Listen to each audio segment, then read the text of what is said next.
Hey, this is Daniel Cutright. Welcome to today's episode of Winning Mentality. Super excited today to have our special guest, Mr. Tim May. Tim, how you doing? I'm doing great, Daniel. How are you? Hey, doing great. Always a pleasure to have a conversation with you. Tim and I go way back. And to give you a little bit of Tim's background, Tim, you are the founder of Pro Athlete Travel. And we'll hear a little bit more about that. You're a guy that wears many hats, I feel like. You're coaching boys high school. Entrepreneur, doing a lot of different stuff. Yep. Entrepreneur, you're coaching boys high school basketball. And if that wasn't enough, you started your own podcast as well. And so I feel like I'm going to pick up some tips from you today too. But maybe just as we'll kind of hit on all these pieces, but maybe to kick us off, tell us about Pro Athlete Travel. How'd you get started with that? Where'd the idea come from?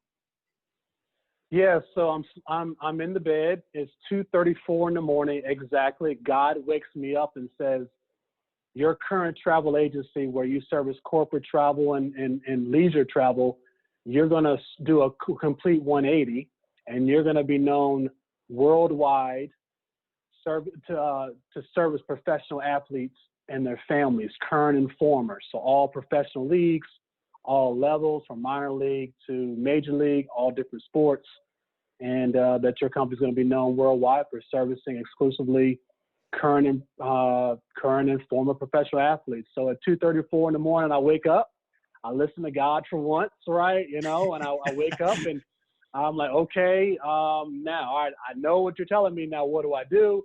And so God immediately gives me the name of the company. Go figure, as simple as it is. Pro Athlete Travel. Well, of course, Pro Athlete Travel is not available on Instagram because it's 2017, right? Like that handle has to be taken. Nope, it was available. So I'm like, oh, all right. So I grabbed that, and then I'm like, well, let me go to Twitter, and I grabbed that, and then certainly the domain name is already taken up. Certainly, it's 2017. Domain name's got to be taken. Nope, it was available. ProAthleteTravel.com was available, and that was the start of it. I knew two professional athletes. They were former athletes. One was on the practice team, so it wasn't as if it was some superstar, right? And that's where it all got started. Now, was this your first business, or were you in business for yourself before this? Yeah, so I like to say that I was a business owner when I was about 8 years old, definitely by 12, because what I would do is my mom and dad would give me a $5 a month allowance. Now, $5 a month, that's really cheap. I'm still kind of arguing with them about that. I grew up pretty much middle class. I know they had more than $5 to give to me a month, but they gave me $5 a month, and I had to learn how to be an entrepreneur. So, or at least to make it stretch. And so entrepreneurship was how I did it. So what I would do is between church services, I would go to the next store, which was a convenience store, and I would take the $4 or $5 and I would buy these packs of blow pops, and there would be maybe 15 blow pops inside the pack. And I would go to school and I would sell each of them for 50 cents. And so I learned how to make a profit pretty fast. Pretty good markup there. Yeah, really good markup. So I always was an entrepreneur, I was always an entrepreneur, and in college, got hooked up with some mentors, and they taught me how to run an online business right from my dorm room. And so did that marketing everyday products. And so it was really cool to be able to, one of the products were these sports drinks and these energy drinks. And it was so cool because at 3:00 in the morning on a Sunday morning, so this is after partying on a Saturday night, right? I would see these sports drinks and energy drink cans around campus, and because I had exclusive rights over the product line, I knew that was the volume that went through my business. So, that was at about 20 years old. So, I had some entrepreneur starts. That's awesome. Now, how did you get into the travel industry specifically? Because I know I actually helped you out doing some things early on, but talk about that piece. Yeah, so really quickly, I graduate from college. I have a full-time job already lined up. It's a nonprofit. Nonprofit means you don't make a lot of money. That's what it's code word for. You don't make a lot of money. They don't pay you big salaries for nonprofit. And so I wanted to not eat on the dollar menu at McDonald's, beyond a year. And so I moved on to a number of different things. And I stumbled upon working for a hotel part-time. And so I was working 2 nights a week, Friday night and Saturday night, at a hotel. Now I'm a college-educated person with a 4-year degree, and I'm making $10 an hour at a hotel, and I'm learning the reservation system and all that. Within 2 months, they're like, you can speak pretty good English, and you're good with people, and you're trustworthy. Would you like to be a sales manager? I'm like, okay, sure. And it bumped me up from $10 an hour to a whopping $37,500. And so I took that and I started to get some success with that and work my way up through Marriott and different brands. And then from there, I got recruited to a travel insurance company where I was educating travel agents on the importance of travel insurance. Mm-hmm. And then I was representing that company out in Las Vegas. I didn't even want to go, but I went because they told me I had to go. And so I went out to Las Vegas, and I was at an expo. So I was behind a booth and I was talking with different people, and a guy recruited me. Had just gotten his promotion as the vice president of the company. It was a travel franchising company, and he was looking for somebody to be a business development manager for him. And he recruited me. He brought me on, and he taught me the ropes of travel agency operations. And so I did that for almost 4 years. And then they went through some transitions. And then I went to my wife and I said, baby, I want to be my own boss. We've got a little bit of money in the bank. Will you give me a year? If worst case scenario, things don't work out, I'll go back and get a job. There's plenty of those available. And so she gave me a little time, and I've never gone back. That was 6 years ago. Wow. That's cool. So it was really those transitions that were happening. Would you say that was kind of a tipping point for you where you're like, now's the time to do this? Because I feel like a lot of times people have this idea in their head where they're like, I'd love to be in business for myself, but timing's just not right. I'm not really sure where to start. Maybe address that piece a little bit. Yeah. So for me, it was, if I go back about a year and a half, so that was at about 31 years old. Mm-hmm. I'm 37 now. But that time was about 31 years old. But if I can go back to a year and a half prior to that, on my 30th birthday, you would think that would be a really exciting time. I don't think I've really been depressed many times in my life, but I will admit I was depressed. And I was depressed because as a former athlete, as someone, who, has aspired to have success, you start looking back on your life and you're like, I'm nowhere near where I thought I would be at 30 years old.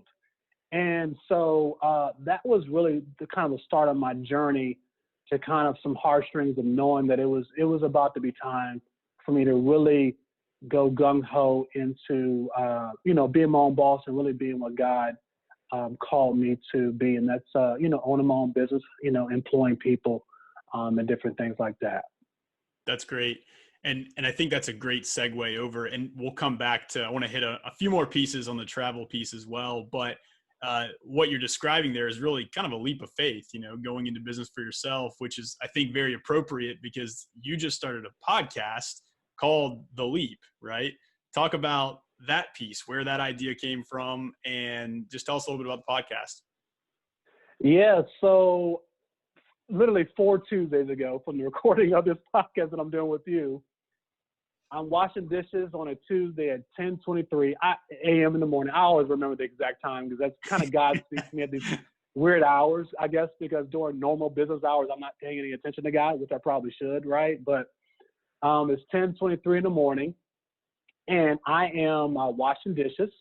And what's going on is I am just, well, first of all, my wife she laughs because the fact that I'm washing dishes, she's like, yeah, right. You were not washing dishes. You don't do chores around the house, which is absolutely not true. I do some chores, but anyway. So I'm washing dishes at 10:23 in the morning, and God brings to my remembrance that it's been 6 years since I've been full-time in the business for myself, that I've worked for myself full-time. And then God said, you know how many people wish they could wash dishes or do chores anytime, any day that they want, or go get a haircut at any time they want, or, whatever it is. And it was very humbling. It was actually very emotional, Daniel. I started to tear up, because it's like the realization of a dream, right? And then the way God works is God doesn't want you to keep everything to yourself. And so God was like, all right, you're going to share your story, but not just your story. You're going to actually, through a podcast platform, you're going to actually teach people how they too can make the leap by sharing the stories of other people who made the leap themselves through all different industries. So it's not industry specific. It's just all different people. And it's awesome because personally, Daniel, and you know my personality, I actually don't like to be in front of the camera. I don't like to hear myself talk, and I definitely don't like the sound of my voice. So I was really close to giving God an excuse, and God was like, no, it's going to be a podcast, and you're going to actually interview other people.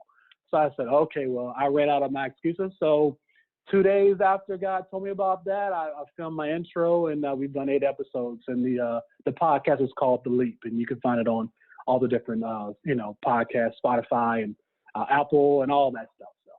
That's so good. And it was actually me seeing your podcast that came out that made me think, hey, Tim would be great to get on Winning Mentality. And I think the two mindsets line up so well because that's the goal, right? People can listen to these and take mindsets and ideas and apply it into whatever they're doing. But I love how you're really giving people practical stories that they can pull from to make a leap, whatever area that's in. So that's super cool. And that's what it's about, Daniel. It's, I didn't start the podcast to monetize it and make money. In fact, this cost me $3,000 to do just for 8 episodes. I made sure I did it very professionally. Yeah. It's really a God project. I wanted to be first class, and I wanted to really let it spread throughout the world to people who themselves have aspirations of taking a leap. And it not just be motivational, but it be very practical as well. And then when you told me that you had a podcast and you told me it was about winning mentality, I was just hoping you asked that I can be a guest on your podcast because it's just, man, the more people that can learn about, winning, the better this place will be. Oh, 100%. And I think it's so timely that the ideas came to both of us for these podcasts and the situations that we're in. And I think what you're going to see, Tim, is people are going to be starving for this type of content because there's so much negativity out there. There's so much misinformation out there, and people are just looking for the truth, You've mentioned a lot how faith has played into just the different ventures and opportunities that you've pursued. Would you say that came from, maybe talk about that. Did that come from your upbringing? Because I believe your dad's a pastor. Is that right? That's right. Yeah. Maybe just talk about your upbringing, maybe some of the things that he instilled into you and kind of what shaped you in that area. Yeah. So my father was a pastor of his own church for 14 years. And I'll jokingly say, when you're a preacher's kid, you're oftentimes some of the worst kids. You can be some of the worst kids, actually. When you're in that circle of preacher's kids, you got some good ones, but you have some that they go wild, And so luckily, I didn't go too far off the deep end, but grew up in the church. But you know how that is. Religion is not faith, and I had to figure some stuff out myself as a teenager and as a young adult. And even now that has strengthened my faith. And, it really has been probably only the last 2 to 3 years that I've really heard the voice of God very clearly and have been obedient in those things. And it's amazing how those things almost line up and correlate with some of the success that I've been blessed to have. Brute force and just being determined and being a competitor and thinking you could just, make things happen on your own power. And perhaps that will work for some people. But for me, Daniel, I think God didn't want me to train wreck. I think he didn't want me to have success in things and then run out on my wife or treat people bad or, just do other different, vices that weren't good and mess up what could be a good testimony. And so I strongly believe that God waited until I got my act together before successes started to happen in my life. Because I was a hard worker. Yeah. So that's cool. you could go as deeper surface level as you want on this too, but would you say that there was one point that was a turning point where you talked about being obedient to the calling? Would you say that there was a turning point that kind of like woke you up or shook you out of that? Because I think there's a lot of people that can probably relate to you. We get in this mindset of, I'm a hard worker, I can brute force this thing, do it on my own strength. I've certainly been there plenty of times and have to remind myself to not do that daily. But would you say that there's maybe a turning point for you in that area? Yeah, so this is and it's actually totally unrelated to business or, really anything business related. It was a point in my life where around that 30, 31 years old, I went to the pastor of my church, and I would just say, I would ask him certain things because I was searching. Because again, I thought I would be much farther along than I was. And I went to him probably 2 or 3 times, and every single time he told me to love my wife. Totally unrelated to what I was asking. I wanted to know how could my career could get better, how could whatever, right? And 3 out of 3 times he said, you need to love your wife. And that was a turning point, was when I started to love the person in my own house better. And it started to bleed into all the other things that I started to do. And I think it has a lot to do with sowing good seeds. Because you could be a hard worker, but if you're not sowing good seeds, and I'm speaking for myself, you don't get the harvest I didn't get the harvest that I wanted until I started planting good seeds. So what are some practical things when you talk about sowing seeds, maybe for even people that aren't believers? Like, what does that mean, or what are areas that people could do that in?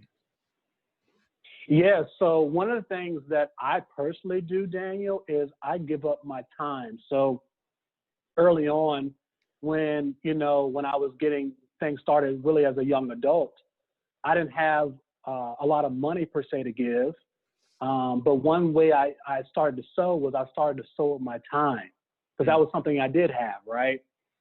And so I started to find opportunities to help people and volunteer. It could be a small thing. Let's say, a friend, I'll give an example. A friend of mine, I remember asking me, could I help him move? Now, maybe you're enthusiastic about helping people move, but me personally, I can think of about 1,000 other things than help someone move, but, that's planting a good seed. It's taking that 4 hours and helping someone move, especially when those things are heavy, but, that's just one example. Another good example is, I would say is I started to spend more time with my mother and father. I'm blessed that my mother and father are living.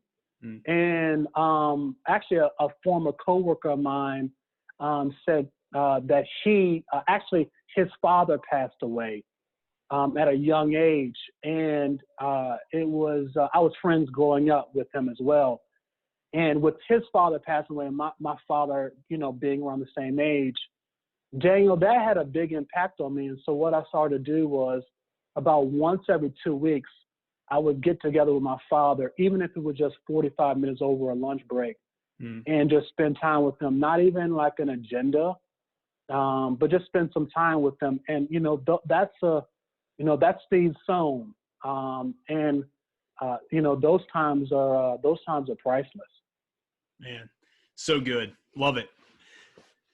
Not only so you're investing more into the relationships that are in your life.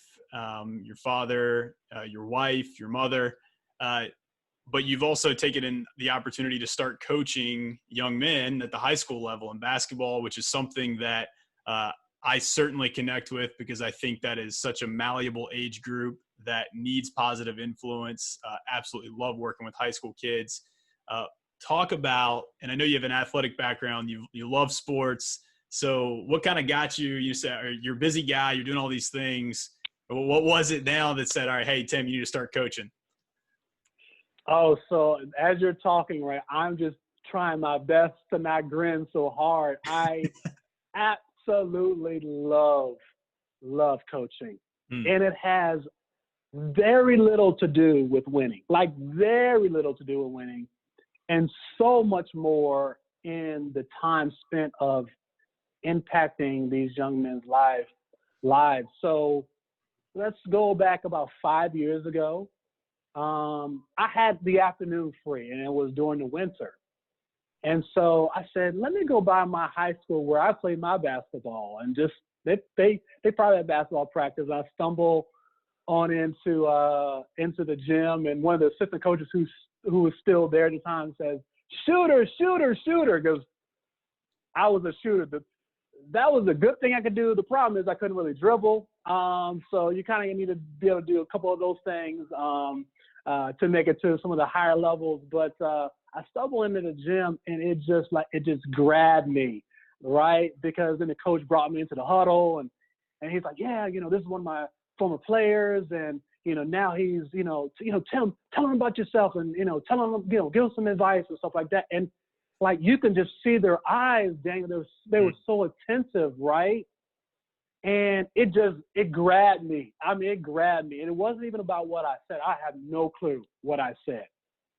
But it was just that moment of their attention. And I was like, I know I need to be in this space. And so I just started coming around. It wasn't even anything official. And I started coming around, and then he said, "Hey, man, come to all the press, come in the games you want." And so I started to do that, and I did that for about a year or so. And then God just laid on my heart that I would be a head coach somewhere. And so I applied for, a couple of head coaching positions out there. It's maybe about 2 or 3 of them. And usually when they post a job, they already know who they're going to hire. They just have to do it, they just have to do it, right? Yep. And so I didn't get any of those jobs. But there goes God again, right? So I get an email from a guy that I went to college with. And he says, "Hey, I know you're living in the neighborhood. I've been running this rec league team under the banner of a small Christian private high school in our neighborhood. And I'm looking to move on and do some other things. Would you be interested in coaching?" So I respond back, "Absolutely." So I show up to the interview in a suit and tie and my basketball resume. This is a guy that I probably shared a dorm room with, right? But I was like, I'm gonna show my best foot forward. And he said, "Tim, this is not an interview. Like, you have it. Like, you have the job if you want."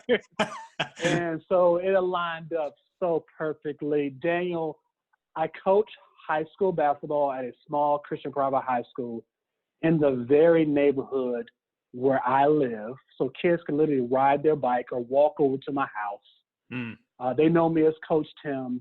I live in a very mixed demographic and social economic neighborhood. I live on an affluent part of the neighborhood, but if you go 4 blocks over, if you go 4 blocks over and 4 blocks the other way, there's public housing. And so what's cool is I have a very mixed, diverse group of young men that I coach. And I'll tell one quick story, and because I don't want to monopolize the time, but I just get so excited about this. I love it. Go for it. There's a young man that graduated this year. He's been with me for 3 years, and he's the first person in his family to graduate from high school in 2 generations. He got accepted into 2 colleges on academics. He lives in public housing now. His mom had him at 15 years old. He's got 3 younger brothers. They saw him graduate, and all of them are going to follow his footsteps. You're talking about there's nothing better. I love it. It's a calling, and I'm just so honored to be able to do it.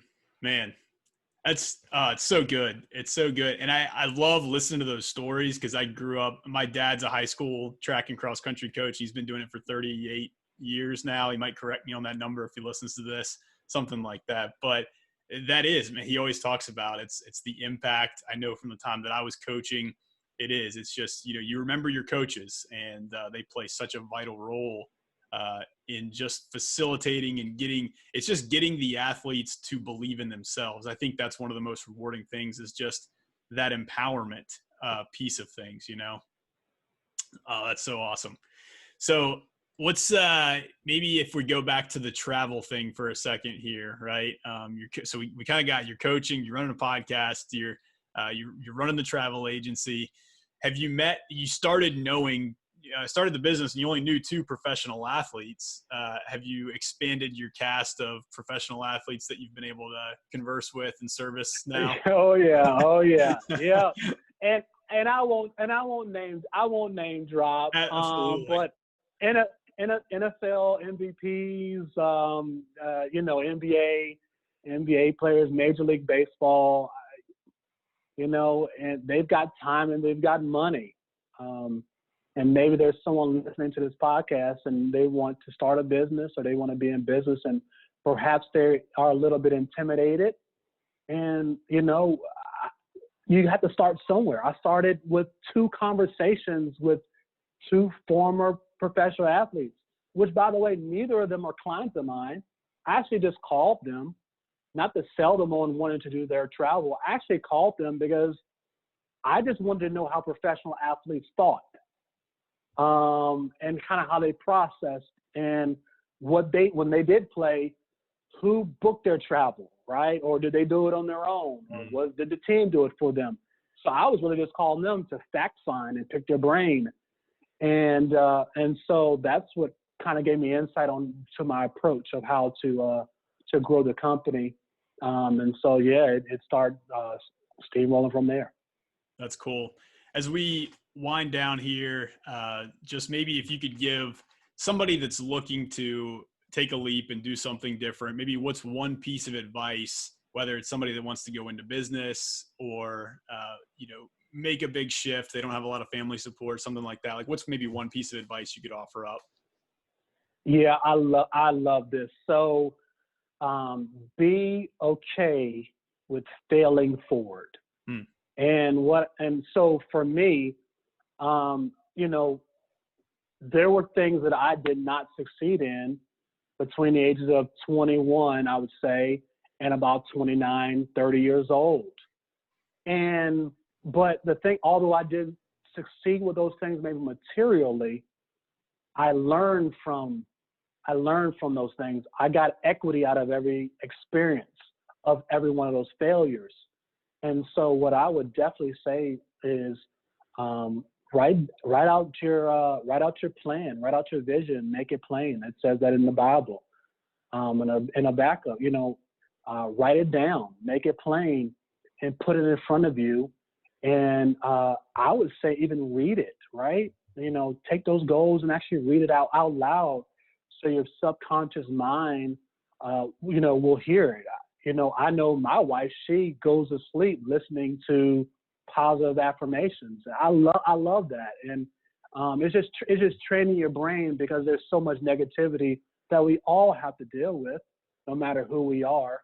And so the ones that really overcome those are the ones that have the winning mentality that, what doesn't matter how many failures there are, at the end, I'm going to learn from them and I'm going to take this step. That's so great.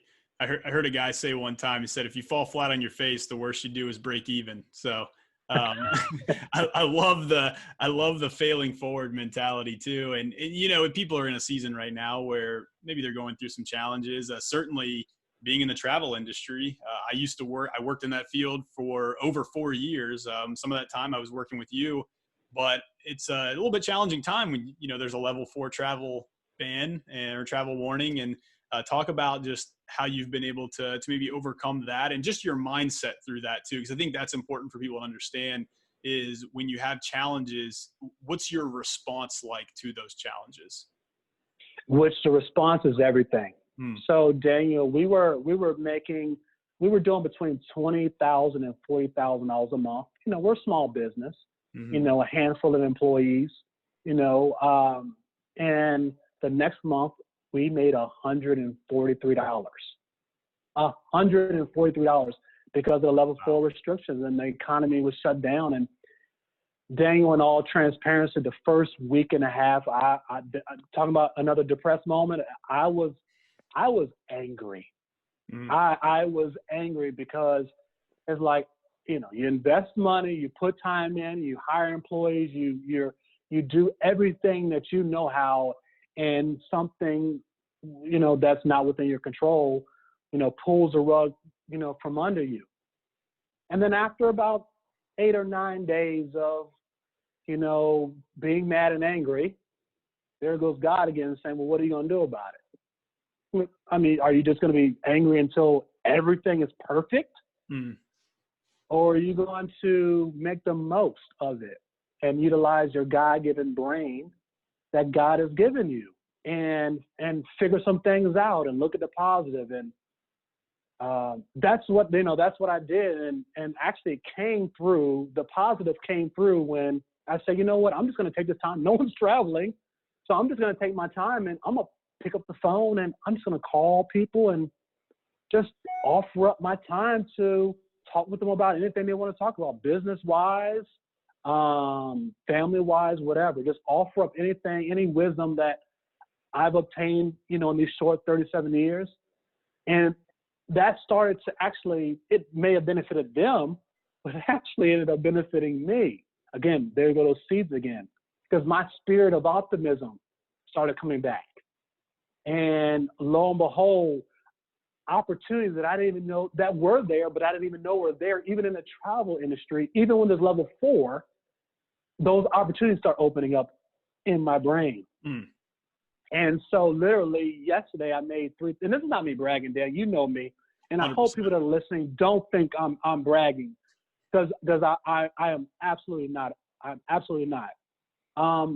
But literally 2.5, 3 months of nothing, but just sowing into people. And then literally just like that, seeing opportunity. And then literally yesterday making $3,000. And then today making $10,000. Now this was literally over the last 3 months making $143 over the course of 3 months. So it's amazing what planting good seeds into people, being optimistic, and tapping into that winning mentality, how things could change. Those opportunities were already there. I just didn't have the mentality. I just didn't have the mentality I should have had at that time. So good, man. So much wisdom there. I think we can call it a day right there, Tim. That's such a great note to end on. As we just kind of close out, how can people find out more about you, about your company, about your podcast, and what you're doing? Yeah, so Tim Joel May, TimJoelMay on Instagram. And then you can also find the company Pro Athlete Travel, and that's spelled Pro Athlete Travel, on Awesome Instagram post. as well. Yeah, awesome post with Pro Athlete Travel too to follow. Yeah. And then the podcast is called the Leap Podcast, and so it's _Leap Podcast, _Leap Podcast. Awesome. Yes, definitely check Tim out. Get on there, listen to his podcast. Hopefully you took some value out of today as well. And certainly if you did, feel free to rate YouTube, iTunes, Spotify, share this with others that you think it might be valuable for. And let's keep spreading that winning mentality. So Tim, thank you so much. Really enjoyed it. Thank you for your time. Thank you for having me on. It's an honor, Daniel. Absolutely. Absolutely. Take care, my friend. We'll talk soon. See ya.